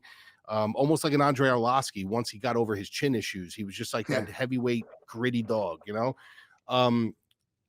So when I look at his style, I'm like, well, he doesn't really have that capoeira base inside the cage. So it's not like he needs all this crazy athletic ability, almost like a Anthony Pettis did at one time. He's pretty stationary. He does have obviously good grappling. He does have some pop in his shot and stuff like that. When you look at Neil Magny, it's like Neil Magny has lost me so much money in the past. Like these fights that he's supposed to win, like he just should win, he loses. And it's just like, what the fuck is going on with this guy? Like, he's known to just drag you into deeper waters and just hit that fucking next gear when you can't hit the next gear. And sure, he's not a knockout artist. Sure, he's not a submission artist, but the guy would just put a wear on you, like a certain wear on you that like some guys just can't keep up. And he starts to slowly run away with the fight. And that's what Neil Magny was known for a time. That's basically what he was, his shtick. So when I look at this fight and I'm saying, like you said, is he gonna hit Magny with leg kicks, and is he gonna try to keep him at bay and maybe take him down and submit him? I look at that and I say, well, yes, he could, but then you're looking at Magny does have a 7-inch reach advantage in this fight. He's gonna be a lot taller guy. He's gonna be the rangier guy. He might be able to dictate the terms of the field a little bit, the real estate of the cage a little bit, until he's ready to shoot, until he's ready to do what Neil Magny does. Neil Magny doesn't always follow the perfect blueprint. We all know that. Neil Magny also, I mean, I would dare to say maybe has a little bit of a quit string in him at this point in his career. But Dos Santos is slowly but surely wearing his damage. Every fight he's wearing his damage. I just think this situation. I really do. I love Dos Santos. He should be the favorite in this fight. But if Neil Magny comes in with the right game plan and utilizes that 7-inch reach advantage, he utilizes his attributes to kind of stay patient until he can find his moment to kind of start jockeying on the cage, I think he's the better fighter there. I think he's the better cage fighter, against the cage. I think he's got, more ability to kind of just like center himself. And if he does get to fight to the ground, I think Dos Santos sometimes is willing to just kind of accept position. So I can honestly see this going fucking terribly wrong for me, terribly. But I'm going with Neil Magny. I'm gonna say Neil Magny edges this one out. Wow, yeah, I don't blame you there. I feel like it's a dog or pass spot. I'm leaning toward Dos Santos as the favorite, but I don't like Dos Santos as a favorite, like I said. And Magny is a traditional dog as well in his own sense, man. He comes through when you don't expect him to. He feels like he's older than he is. He's only 37. He's going to be 38 in August. Another August baby like myself. But yeah, man, I just feel like he's been degrading too, to where like this would be a spot where like I would like to take a shot on Magny, but I don't feel like I can trust him either. So this is crazy. I usually love to target the old guys and the more proven sample sizes to work with. But this is another fight that I just don't want to get involved with, Mike. I'm gonna lean Dos Santos here, but wow, this is another dissension. I like it, man. 3 dissensions on the main card, Mike. 3 dissensions. Yeah, it's crazy. You better have your fucking phone on, son. You better have your fucking phone on. No fucking bullshit that you were fucking making a steak or you were taking a shit. You better have your phone on. For you, buddy. I always answer. We got one more main card fight though to go, Mike, and we'll see if we have dissension on this one, because this is another one that, again, I'm excited for your analysis the most. We got Argentina in the house. We got Kevin Vallejos facing Danny Silva. Vallejos, big favorite, minus 450. Comeback on Danny Silva, plus 325. Totals for this fight, they're expecting a violent one, 2.5, but the over minus 110, where the under minus 120 for under 2.5 rounds. Danny Silva's got an interesting shifting game, works with Cub Swanson. Seems like a decently well-rounded fighter, though he mainly does it with striking. But when it comes to striking, Vallejos' boxing looks excellent. I love the way he his fundamentals, the way he works the body. I'm curious of what Mike's boxing analysis is on this kid. Mike, what do you got for this fight, buddy? I honestly think that this line is fucking a little bit nutty, to be honest with you. I think he deserves to be the favorite, but I don't think he deserves to be this much of a favorite.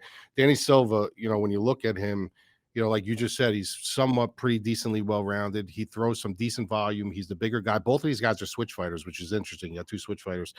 I think he's getting a little disrespected here. I think because people are getting so enthralled with, the boxing style of Viejo, but I think more of the power, because he really does.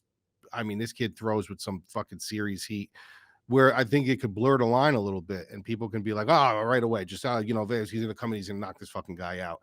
Don't be surprised if this turns out to be a little bit of a dogfight, because I'm not super high on Danny Silva, but I have seen some things on film this week that I said, you know what, this can give him some fucking problems. Like there are certain things that he does that can give. He is going to be the bigger guy in there. You know what I mean? He does throw more volume. Both of those guys take a ton of, their defensive liabilities. You got on one side, you got Danny Silva's taking 7 shots, 7 strikes, on the other side 5. So both of these guys are getting fucking hit. They're hitting, but they're getting hit. And Danny Silva also has a possible, grappling edge if he wants it. So I don't see this being like, I could see it. I could see something happening where it's a close fight, and then all of a sudden, he lands something on Danny Silva with that power, knocks him out. I think that's what's going to win this fight. What's going to win the fight is going to be much more the damage in the moments. You're just going to see the heavier firepower. Like you'll hear the announcers saying, well, you could just see the clear difference in when one of these guys take a shot that Danny Silva's backing up and Vallejos isn't. So that's where I think the fight's, won and lost, but I'm not looking at this as a minus 450. I'm looking at I would line this more into the, minus 220. I think I would be fair. Yes. I think Danny Silva is a game opponent. I think he's being a little disrespected, but I'm going to go with Kevin Vallejos in this fight for sure. Man, I agree with that line and that analysis. I think the line is too wide, but when I was watching the tape, I still liked it enough to back Vallejos here. Part of me is worried about the wrestling, but I don't think this is the fight for it, because that's something we still need to see. Now, Vallejos, he's smartened up, and he's did a lot of the things that a lot of the South American guys, they'll either move to Brazilian camps like Ochoa, or they'll obviously go stateside if they can. He's moved up to a Brazilian camp, the Lucas Mineiro camp.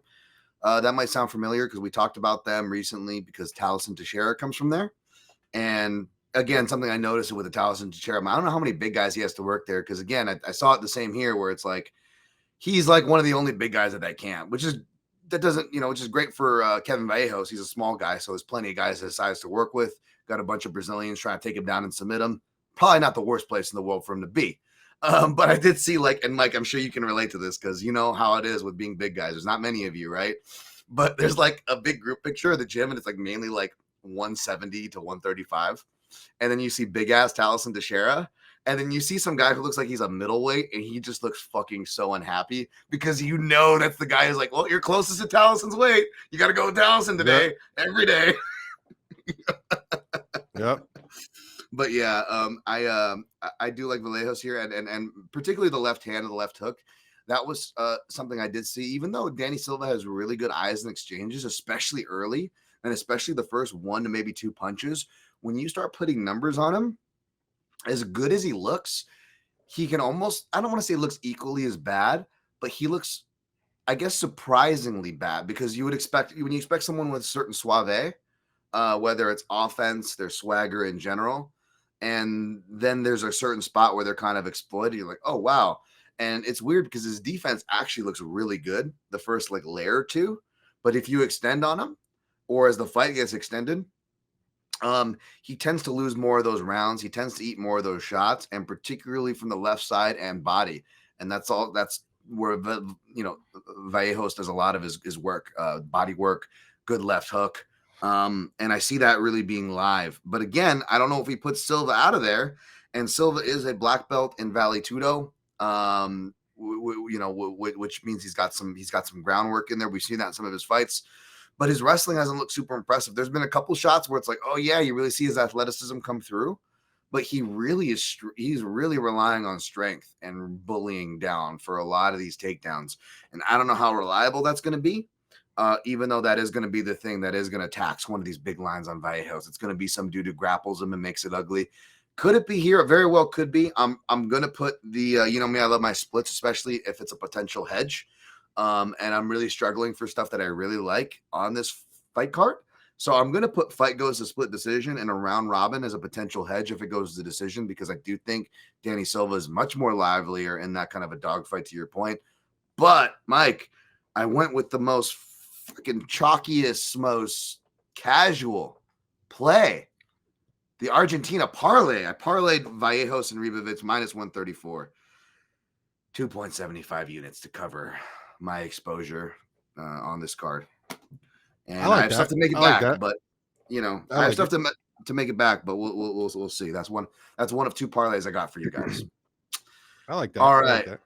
All right. Moving down to the prelims, we've got Andrey Pulyaev, who is a Russian southpaw, facing Nick Klein, coming off of a tough bout there. Pulyaev is going to be your favorite by minus 155. Opened a little tighter. Money trickled in on him. Plus 130 is the comeback on Nick Klein. 1.5 is where the total is set, with the over 1.5 rounds at minus 175. Under 1.5 rounds, plus 145. The bookmakers don't seem too confident on this one. But I don't disagree with who the favorite is. I feel like I saw a lot of people piling on him at a lower money. I'm not sure if I'm that confident yet. I want to look more into Klein to get his southpaw record. I believe it's probably going to be 0-0 off first glance, but I want to dive into it a little deeper. Even if he's fought regional southpaws, I want to see how he deals with that. But yeah, this could be a playable chalk. Or do you see a live dog here, Mike?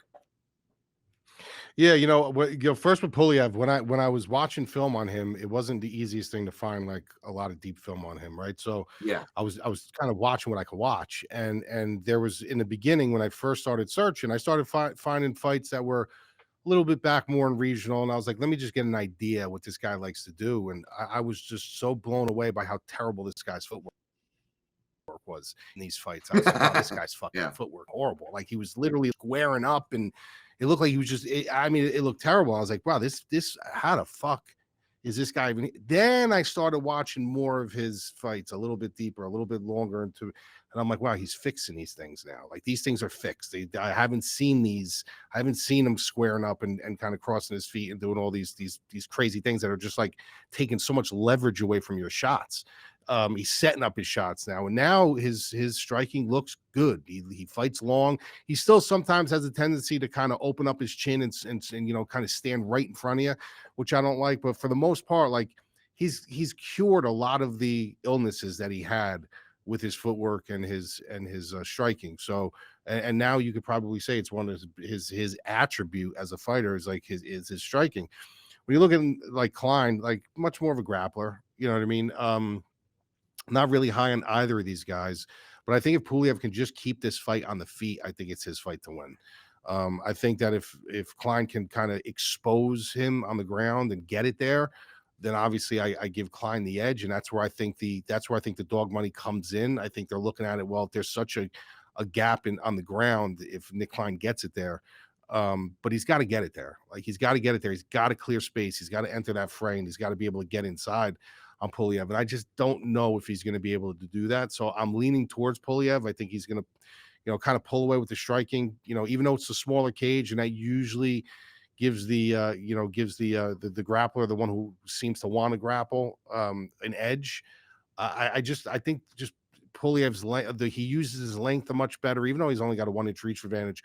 He just knows how to use his attributes on the feet a little bit better from his legs and his hands. So I'm going to go Pulyaev here.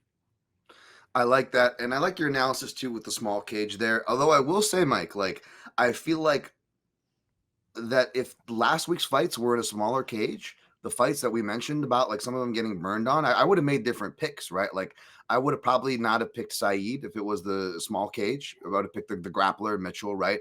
I don't know if I would have finally picked against Robert Whittaker, but I certainly would have been as bullish on him against RDR if it were in the smaller cage, correct? But even though it was the bigger cage, the grapplers and all the grapplers, minus Rodolfo Vieira, of course, like all won out, which was crazy, right? And so far, minus this fight maybe, but like so far, at least for my picks, I can say, right?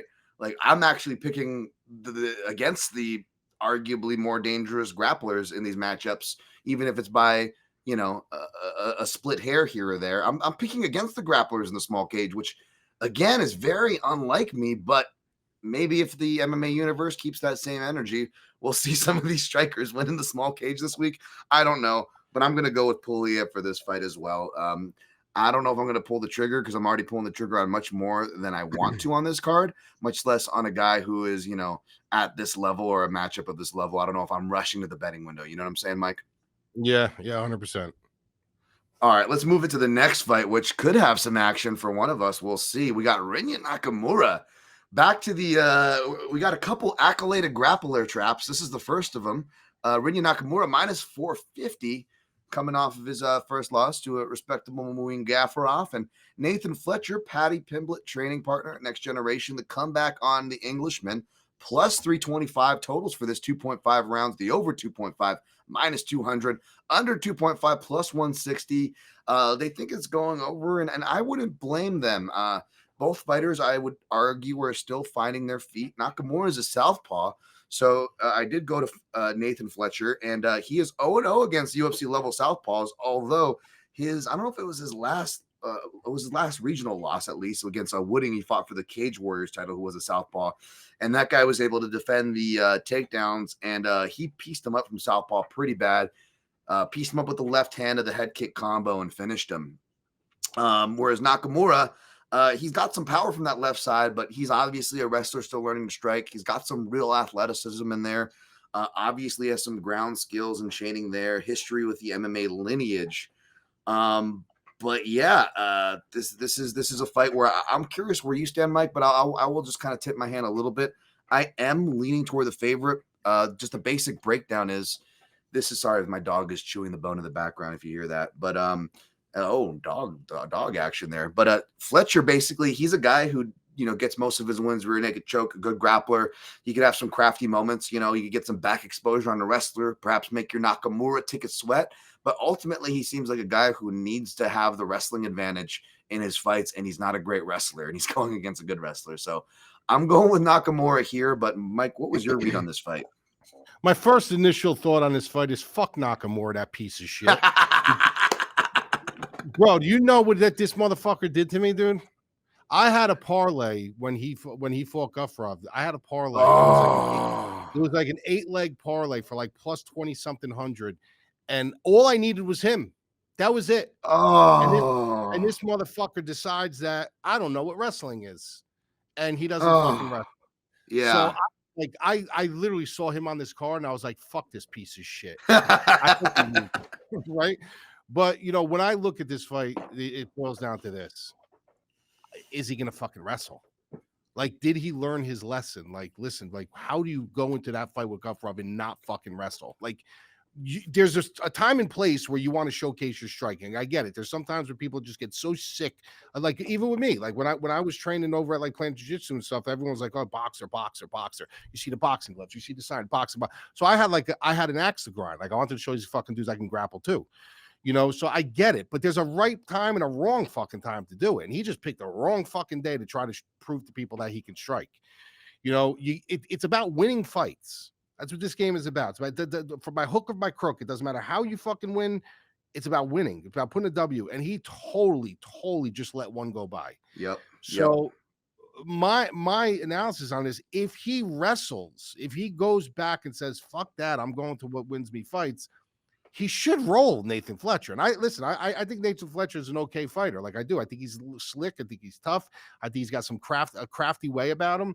But at the end of the day, if Nakamura goes in there and says, look, I am going to fucking get position on this guy. I'm going to make sure I get him down, get position. Then I'll worry about damage. I'll worry about scoring. But ultimately, I want to go in there and I want to take this fucking kid to the ground. And I just got to make sure I get a W here. I can't lose 2 in a row. Then I think the line is fine. But because of that fight with Gafurov, I'm not going fucking near it, man, because there are times where fighters just don't get it. So it doesn't matter what you're working on in the gym. It doesn't matter how much you tell them. They just don't, it doesn't resonate with them when it comes to fight time because their instincts take over or they just have another game plan, when their adrenaline's going that kind of leads them into a different path. So I don't trust him right now. Like I'm picking him to win this fight. I think if he wrestles, that line is probably right where it should be. But he's gonna have to show me that he went back to his fucking wrestling. He's gonna have to show me in this fight. Like, yes, and this is the guy to do it. When Fletcher fought Loughran, he was taken down 6 times. That tells you right there. Take this fucking guy down. Yep. So give me Nakamura. I wouldn't be shocked if he finished him, but I also wouldn't be shocked if it goes to the decision. So give me Nakamura for the win. Fucking, I had to put Brownie down for fucking Fletcher over here. She's going nuts over here. Like, what's going on, Browns? You like Fletcher? Jesus Christ! I think she feels you, man. She feels the anti-Nakamura. That was the worst ball drop of the high level grapplers we'll talk about here was Nakamura's. But at the same time, if you are going to drop a ball, that's probably arguably a better way to do it because you didn't lose fucking brain cells, and it's something that you should be able to easily correct, right? For as much as it drives you crazy, to your point, Mike, it should be something to easily correct. And camp changes aren't the end all be all, especially when it's the first camp change, right? And all that. And I want to keep that same energy there. That being said, it does show effort to improve, right? Because we don't know what they're working on, Mike, right? We don't know. They could come out different fighters, right? And that's a part of this game that's tough. But certain moves are really smart. You're like, ooh, I like that move, right? And you know what Nakamura did? He went to American Top Team. Not just for the last couple of weeks, like for the last 8+ weeks. So you're training with guys like other Japanese guys like Horiguchi and other Asian fighters that are down there. It means you're training with Pantoja, the champ. You got guys like Cody Durden down there. You got like all these different level of dudes down there, excellent coaches that are either going to get you back on your wrestling game, or if you get stuck in a striking match in this fight, you should be able to win the striking game. Even if his striking doesn't look crazily improved, it has been improving. But even if it comes out the level it was, from what I saw from Fletcher, especially against the southpaw, I don't think he's going to really be getting that look too much, And credit to his gym, Patty's overperformed. There's another guy who I like even more than Patty. He was on my prospects list. I don't know why I'm drawing a blank on his name. It's Luke something. But there's some really good fighters out of that gym, so no disrespect there at all. But yeah, give me Nakamura. I got him in a 2-legger. And that's the only exposure I'm going to have on him because that's stupid enough for me. All right, let's go to the next fight. Speaking of high level credential grapplers, there we go. Perhaps they can turn the page. We got Rodolfo Vieira facing Tresean Gore. Of course, Vieira is going to be your favorite, -220. The comeback on Tresean Gore +180. Totals 2.5 rounds. The over 2.5 -120, under -110, which is kind of surprising. I feel like you could argue this could be violent either way, but we've also, seen Vieira fights kind of can go to the decision. He had a loss to Andrey Petrovsky I was just watching before coming back on here. It wasn't as bad as I remember. Again, if you're going to take these fumble losses, and he's already had a couple fumbles, right, against Anthony Hernandez, which I don't hold that much against him, as embarrassing as that might have looked initially, because Anthony Hernandez is just like a cheat code in this division. He's one of the best fighters in the division for anybody that's been paying attention, and one of the most difficult archetypes for him. So even if it is a hindsight, it actually makes some sense. And the latest ball dropping, of course, was against Andrey Petrovsky. And yeah, he showed improved striking and improved gas tank management, but just couldn't get to his grappling against another wrestler, which was the reason why I picked against him when it came to Chris Curtis. Even though Chris Curtis wasn't a wrestler, he was a guy who could defend the takedowns. And kind of like what we said with Nathan Fletcher, you could apply, I guess, to Rodolfo Vieira, right? If he doesn't have a wrestling advantage, he's probably losing. Now, I think he has a wrestling advantage to Tresean Gore. Tresean Gore is dangerous, but Mike, I'm curious what your read on this.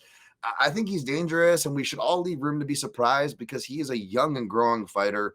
Not to sound like the racist stereotype of just talking about the athletic and explosiveness, but sure, he's got that too.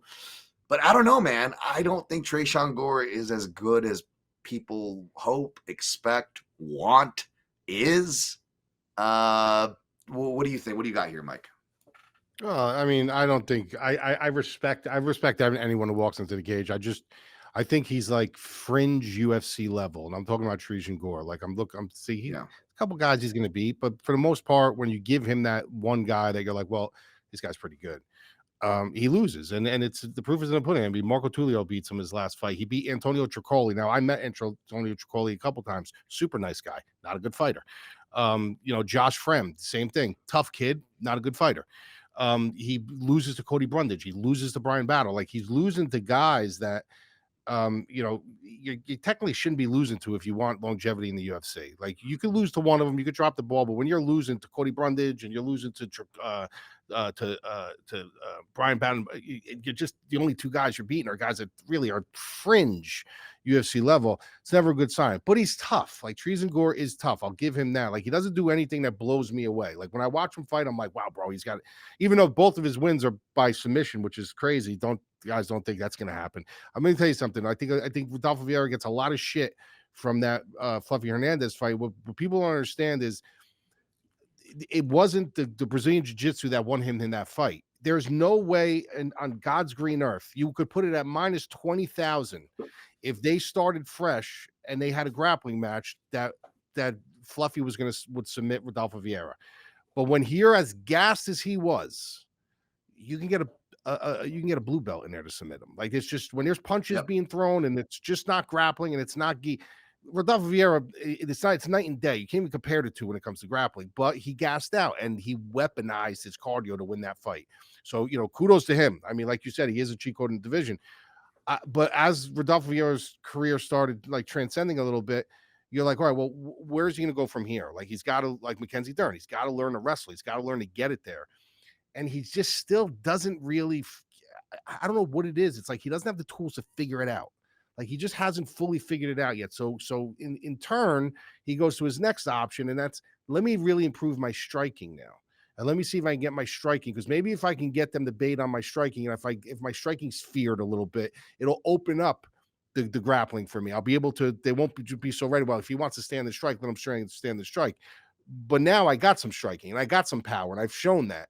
So maybe it'll open it up for me. But he's still like, he just doesn't have that ability to just like, where if he's on your hips that you're going for a ride. Like, it's a 50-50 shot when he gets in on your hips. And sometimes he gets so desperate, he just starts taking these ugly shots where you're like, bro, I've seen that coming from fucking a mile. You might as well did that in slow motion, So, but the thing is, he's fighting Tresean Gore. You know what I mean? And I think that's the nail in the coffin right there. Like, that's all you need to know. Like, if he loses to Tresean Gore, there's a huge fucking problem. Like, I'd be sitting at the fucking table the next day, be like, dude, we got to figure out what we're gonna do with Rodolfo here, because he just lost the fucking Tresean Gore. So I think he gets this done, but I think, to your merit, like what you said, I wouldn't be banking on a submission just because he's this credentialed athlete. I wouldn't be shocked if he gets a submission. No, not at all. He's technically he's supposed to. But I could see this being like just a gritty, grimy, stationary, boring fight where he just does enough to fucking win. So I'm going to pick Rodolfo Vieira in this fight just because of the level of competition he's fighting. But it's nothing that I'm rushing to go fucking throw, any wagers on. So yeah, I was like, do I really want to fall into this trap again? And I don't think I'm going to bet the sub like I did with Buchecha, right? But I do think, to your point, this would be a worse loss than the Buchecha over Boudet loss. And yeah, Tresean Gore's got a guillotine, but all that tells me is that's like, okay, that means he's got even less takedown defense because he's gonna have that in his head, whether he's going for it or not, which means he's not counter wrestling. And it's the small cage. And the thing with Vieira is I think he was plateauing as well. Again, he was training at the Fusion XL camp, which that camp, correct me if I'm wrong, only came about at the tail end of when Jacare Souza was already washed and never to win a fight, by the way. That's when that camp started. And he was the main attraction there. That's who brought, like Lyoto actually came for a little bit, like to do some guesswork, but it brought Rodolfo Vieira there, Mike Perry, Phil Rowe, and those are your top names, right? And say what you will about Mike Perry's success in bare knuckle FC as far as MMA goes, not great. Phil Rowe, he has that great comeback performance recently that both me and Mike were on. We picked Phil Rowe correctly, but again, I mean, Phil Rowe not exactly a top 10 consistent fighter. I don't think even Phil Rowe fans are describing him that way, right? And it was clear there was just like not the greatest structure, maybe not the greatest camp or plateau. And similar to Nakamura, another credentialed grappler, who are we taking the chalk trap here, folks? Unfortunately, I am, and I parlayed them together because Vieira went down to Fighting Nerds. And I'm like, there we go. There we go. Some fight IQ, a fresh change of scenery, and an actual hot camp that actually, is going to give you a good game plan on what to do. Again, will it guarantee it? Of course not. Does Nakamura going to one of the best camps in American top team, especially for his weight class of training partners, guarantee he's going to get better? No, that doesn't guarantee anything. MMA is a crazy game, folks. That being said, if we're given the information that we can, I would rather see those changes than none, right? I'd rather see changes give me hope than no changes, which would, make me sit in the doubt a little more. So again, folks, not that I ever ask you or expect you to follow me, especially with how piss poor I've been doing. I went with the fucking casual thing, and I parlayed the Argentina guys together, and I'm gonna parlay the high level grappling guys together. And I parlayed Vieira and Nakamura for -118, and I like that. I like that. Just win no matter what, even if it's boring wrestling wins or a boring striking win in Nakamura's possible case. On a card like this, you got to take some. So it's hard to just straight bet a card like this. You got to take your chances with some. And even though I'm not a huge parlay advocate, parlays have gotten me out of the gutter a few times. Like, you know what I mean? Like where you lose 2 fights, you're like, I need this fucking parlay to clean it up and put me in a bonus, and it has. Yes. So you know what I mean? Real true gamblers are like, well, parlays, blah blah blah. And I understand it because it's you're narrowing down your odds, and they're kind of juicing you in with a better number. But at the end of the day, it does have its perks where you can be down 3 fights, 3 bets, you could be down, and that fucking parlay can clean it all up. So I like that parlay. Yeah, I mean, you got the 2 grapplers in the small cage, right? And then the 2 Argentinian guys who they don't have the grappling edges per se, but they have the volume, the power, the durability, the heart, and the output. So it's like not bad sides to be on, all things considered, right? Yep. And that's who I parlayed together.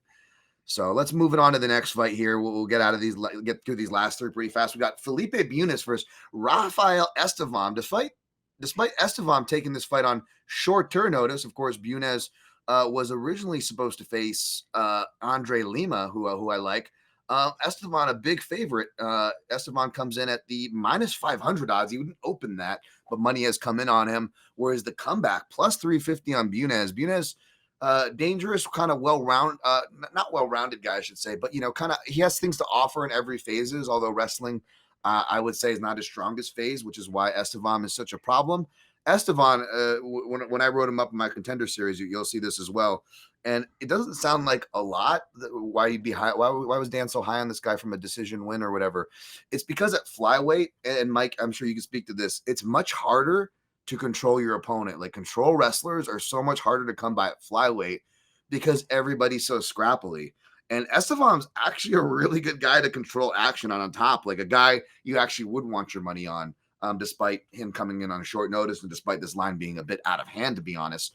I get it where it comes from in a sense. He's going to be my pick here because of that. I'm going to pick him over probably not every guy by any means, but a decent amount of this division because of his skill set. Not terrible on the feet either. But Mike, what was your read on this fight? Yeah, I'll make this one short. Like you said, Felipe Bunez has some things to offer. He's not a a cab driver by any means. But when you look at Esteban, exactly what you said, like he's positioned before submission. He's got very good weight distribution. He knows how to drop his hips down. Like he's very well thought out is the best way I could put it when it comes to his wrestling. And he doesn't stop. Like he knows what he's good at. He knows what wins in fights, and that's what he goes after. So I just see more of the same. I just see the wrestling being a big fucking issue for Bunez in this fight. So I like Esteban a lot. Would I go running to the window putting him on these odds? No, I would never do that in MMA at all. But I do think he should decisively win this fight, either 30-27 or by maybe a TKO. Yeah, I'm curious what those lines are. If you can get anything decent, improve the line by taking those props, by the way. But yeah, I don't disagree with any of that. Moving on, we got Piera Rodriguez taking on Ketlin Souza. This is a women's straw weight fight, of course. And we've got, we've got Rodriguez as your favorite, minus 220. The comeback on Ketlin Souza, plus 180, over 2.5 rounds, minus 325, under 2.5 rounds, plus 250. Not quite as high as that other over, although I see it being another kind of gritty affair. And not quite high enough to, get me to take these contrarian unders that I keep getting tempted to take if they keep, putting the numbers this high and we're getting finishes in these early women's fights, right, Mike? We got the finish in the women's fight last week. I cashed the round. Granted, it was a round 3. It wasn't an under, but it might have actually still hit the under with the Judice round 3 the week before. So yeah, do you see a finish in this fight going the distance, and which side do you like? I don't know. It's hard with the women when it comes to finishes. Like, look at Tabitha Ritchie. I mean, Jesus Christ. Like, how do I get fucked out of that bet? I had Tabitha Ritchie over 1.5, and she ends up knocking her out with elbows. Like, who would have ever saw that coming? So you really don't know. But I'll be remiss to say that if I'm not intrigued on Ketlin Souza in this spot. I know Piera Rodriguez is violent. I know she throws with more intent, but she is. I would say from the film that I watch and just my experience of watching her fight, like she is sometimes can be stuck in the mud, where Ketlin Souza is she's got good movement. Now, if this was in a bigger cage, I'd be a little bit more pushed towards Ketlin Souza. She does have good movement. She knows how to stay away. She knows how to read the warning track. She does have some slippery grappling herself. And she knows how to get in and out. Like she's like one of those little bugs that you just can't get away from you. She knows how to get in. She knows how to get out. She's got good lateral movement. But what kind of makes me nervous is that it is in a smaller cage, and Piera Rodriguez is going to track her down. She's going to try to track her down, and the bigger shots and the bigger moments are going to probably be on her side. But I still think Ketlin Souza can have success with her movement, even in the smaller cage. Like I still think that she could do her part in finding that warning track, skirting lateral left and right, getting out of danger, and kind of utilizing her speed and her awkward movement to try to kind of frustrate Piera Rodriguez a little bit, try to make her start really chasing her. Where someone like Knutson didn't have to. You didn't have to chase her because she's going to bite down and she's going to throw at you. Ketlin Souza is going to kind of make you work for what you want to get. So, listen, I could see this fight going either way, but I'm torn on it. So give me Ketlin Souza in an upset. I want to lean the same way with you because I need a nice third dog, right? Like you need 2 to 3 dogs, in my opinion. Are at least going to hit on every card, and I'm only at 2, and this would make sense for a 3. I want to look into a little more. Piera Rodriguez, maybe a little bias here. She has been, it looks like she's really been turning it up, and she's been training out here at Extreme Couture for a minute. So she's been already out here preparing at a high level camp with a decent grouping of ladies, by the way, for whatever that's worth. That being said, even if I do pick her, there ain't no way in hell I'm trusting the favorite, and you should too, because you got to remember, this is the headbutt girl. And I'm pretty sure I got to watch her last fight again, Mike, but I'm pretty sure despite getting DQ'd and losing a fight, she did some stupid fight IQ stuff again. So just not a fighter you can trust either way. I'm going to lean Rodriguez here. Don't be surprised if it's a Souza pick, but this is not a fight I want to rush to the window. And even if you like the favorite, again, be careful here because you've got a really high volatile, bad IQ fighter in Rodriguez. I will say this too about Caitlin Souza. Even though she lost to Hill, she did have some really good moments in that fight. Absolutely, she did. Yeah, absolutely. She really did some really. And when you look at that, you're looking at a fighter who fought. Now she was in there with a high level fighter. Angela Hill, for what she is, like if you look at her record, she has lost some fights she probably shouldn't have lost. She's had been some split decisions that she probably shouldn't have lost. And she's high level striker, great athlete. Her actually late in her career now, her wrestling is coming about a little bit. She's starting to lean on that a little bit more for whatever reason. So you're looking at somebody who she gave her kind of a dogfight in that fight. So that alone and the experience and being in there with that higher level fighter gives you the confidence to say, like, if I did this with Angela Hill, I could probably do this with Pierre Rodriguez. So I don't know. Like I said, it's women's MMA. I'm never really too locked in when it comes to female MMA, unless it's like the higher level fighters, like the Nunez, that you really know where they are in their skill set.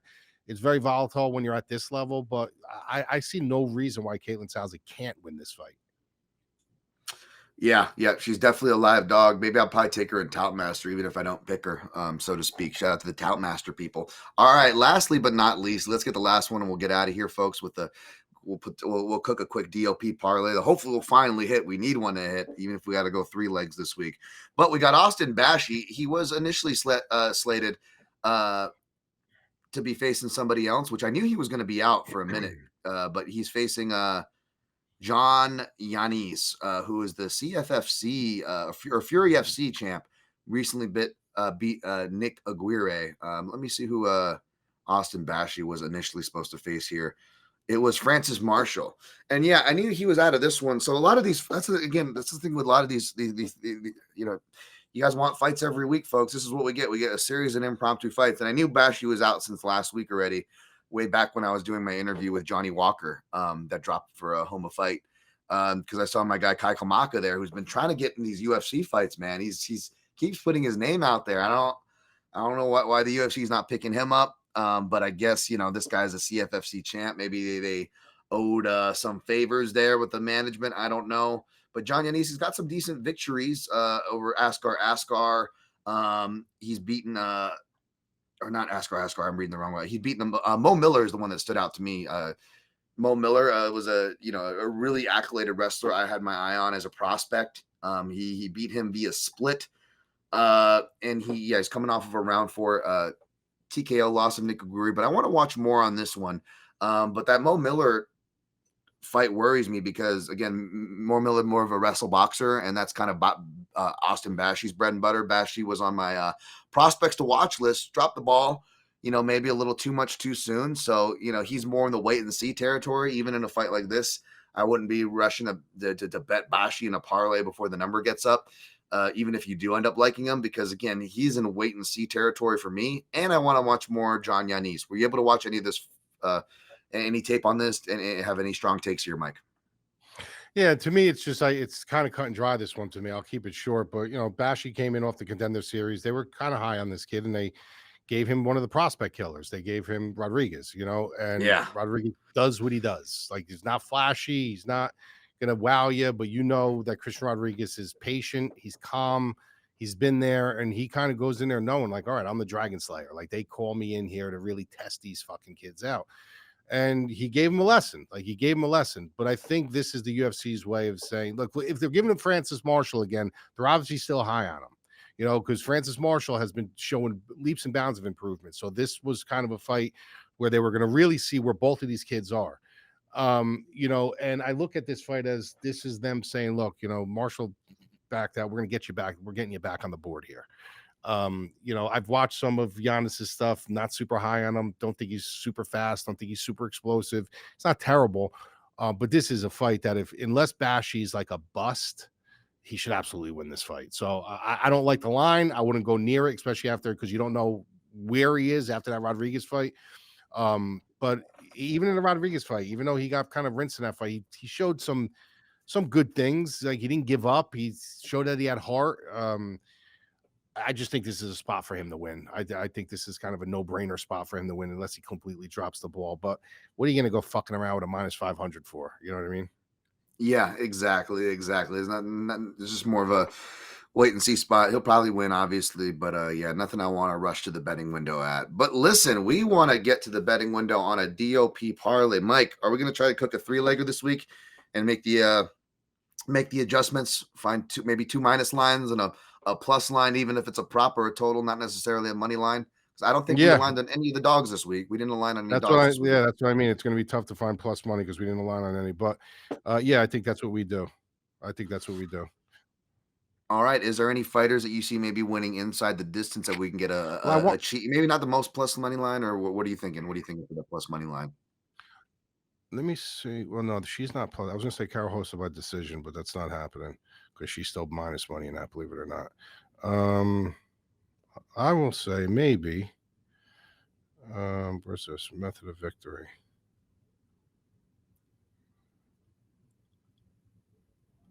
Okay.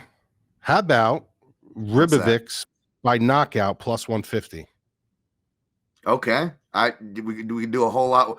You know what? I like that. I like that better than like a Vieira by sub, and it's actually better than a number like Vieira by sub, which I know you don't necessarily like either. So let's do Ribovics by knockout. That's actually that's a good one. I like that. I was gonna want some Ribovics exposure either way. So let's definitely lock that one in.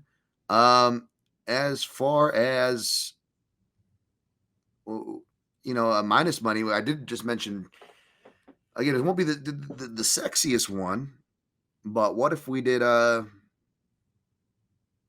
Rodolfo Vieira money line, and then we don't got to sweat the finish? It's minus 200. That's about as high as we'd want to get. And then I want to find something near even money. Yeah, let's find something near even money, whether it's minus or plus. How about Karol Rosa? And then we're sitting at a plus 480. Karol Rosa plus 480. What's unless hold on a second. Do you want another prop? Do you want another prop? It's only like 15 points off. Yeah, that's it. Yeah, it's crazy. Jesus. Let me check. Let me double check. Let me double check. Hold on. Winning method. It's 20 points off. So she's minus 150. Well, 35. She's minus 150 at decision. Do you want to try that? Does it get us over plus 500? That's what I want to at least get over plus 500. Yeah, if it gets us over plus 500, I say we do it. Plus 522. Wow. Okay. So then we got Vieira, Rosa decision, and then Ribovics knockout. Mm-hmm. That's almost a cycle because Vieira is practically, he's probably going to win by sub, right? So that's almost like a cycle there. You guys can turn that into a cycle, maybe. That's crazy. Should we change it to a cycle? What does that number give us if we do a cycle on that? Let's check it out. Hold on. So I'm going to take Rodolfo out. So go Ribovics decision, and then if you go Rodolfo Vieira by submission, where the fuck is it here? Where is this fucking guy who's going to stand up and fucking strike and ruin everything?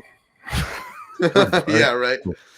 I mean, we don't have to do that. I might do that anyways for a cycle. I'm curious to see where it is, but like he's not. I'm not even seeing him. Oh, here it is. Because we're due to hit this DOP, my friend. Winning method by submission is plus 130, so it'll be plus 562. No, plus 862. Let's fucking do it. Let's just do it, dude. Let's do it. Fuck it. We got a DOP cycle. Vieira sub, Rosa decision, Ribovics KO. Dude, that could hit. It's a low cycle, but it could hit. That's very realistic, dude. Cycles generally end up in the plus 15 to plus 3,000. I actually, you know what? I actually really like that, dude. It's It's very. I mean, I know it's all. This is opposite of hindsight. This is pre-sight, but pre-sight, it's pretty fucking. I mean, it's the most likely outcomes. Let's do that. Let's do that. That's it. That's a cycle parlay. All right, good. We got a cycle parlay. First cycle parlay ever on the show. All right, now last thing we got to do is before we sign off, what's the drink bet on? All right. Well, we got a couple we could pick. Did we settle on Duncan and Rębecki, or did we want the what was the other one? What was the other? I'll do Duncan and Rębecki. I'll do that. Okay, that's fair. All right. I feel like, honestly, shit. Is it weird that, I mean, maybe it's not weird because I played Park and I didn't play Duncan, despite what the odds and the circumstances are. I actually feel like I would have a better chance, a slightly like 1% better chance of hitting the Park than the Duncan. But you want that one instead? You want that? No. Let's go. No. Let's go Duncan. Let's go Duncan Rębecki. We'll keep it. They'll keep it as fair as possible. I still feel like you have good odds on that one. So let's do it. That's the shot bet for this one. All right, so that's a shot bet. We're doing a little bit of a cycle for the DOP. Vieira by sub, Karol hosted by decision, Ribovics by KO for plus 862, I believe Mike said. And going down the line, we are descending to the top because I took 2 dogs to start the card. I'm taking a flyer on Park. Mike is taking the much more sensible Taira pick. I am taking a flyer on Duncan as well, Scotland. And go hold on a second. Don't think I don't see your fucking condescending ways. The way you try to be nice about it. Just say Mike's taking the chalk pick. No, I'm just saying it's much more sensible pick. I'm not even being condescending. Like it's much. I'm actually shitting on myself. I'm actually shitting on myself. Like it's much more sensible. Like I'm setting myself to look really stupid with these first 2 fights, Mike. Let me tell you. But we are both on track when it comes to Ribovics over Brener. We are not split there. We're both taking Rosa over Cornolle. Hey, this was the other one we're split on. Zaleski, I got Zaleski, and Mike's got Magny, the dog shot, which I respect. We're both taking Argentina again and Vallejos over Silva. We both like Pulyaev over Klein. We both picked Nakamura over Fletcher. Of course, I'm much more bullish on that pick, whereas Mike's much more understandably bitter. Fucking Nakamura. I never want him to win a title. Hey, we left him out of the DOP, but we do have Rodolfo Vieira in the DOP over Gore. We both like Esteban over Bunez, although that line is more blown out than, I'll just save that reference. No, he was the biggest favorite on that card. He was. And he dropped the ball. He dropped the basketball. I'm leaning toward Rodriguez. Mike's leaning towards Souza, but that's not a fight either of us I don't think are too bullish on. We'll see where I settle on that one. And we are both picking Bashi over the short notice Yanis. Mike, anything you got to say before we get out of here, man? No, Nakamura's a piece of shit. Let's win some money. Yes. I don't know how we spent this long breaking down this card, folks, but hopefully you guys can get something out of it, make some money out of it, and we can turn things around for you guys because we owe you guys a good week after having a bad week. No excuses here. We move on. Follow me at Dan Tom MMA, my Substack at Dan Tom MMA, all social platforms at Dan Tom MMA. I will drop a picks and plays thread. Did a little bit of Cobra action. Did you like that Cobra picks and plays gift thread I did? Yeah. Again, the picks and plays may suck royal ass, but find someone with a better movie gift game than me, folks, keeping it in theme. But if you want to see those earlier, go to my Substack. I'll post them like 24 to 48 hours earlier when I lock in the round robin. I'll also post in the round robin in the plays. We'll be looking at some things like the split decisions, like I said. Maybe if I don't have the balls and don't get the number I want on Duncan, maybe I do the smarter thing and just put Duncan inside the distance in a round robin. That way I don't have heavy exposure. And if it hits, I can still make some money off it. Either way, follow Mike at Mad Lab MMA, the madlabmma.com, at Dan Tom MMA. Good luck on your picks and plays, and always protect your neck.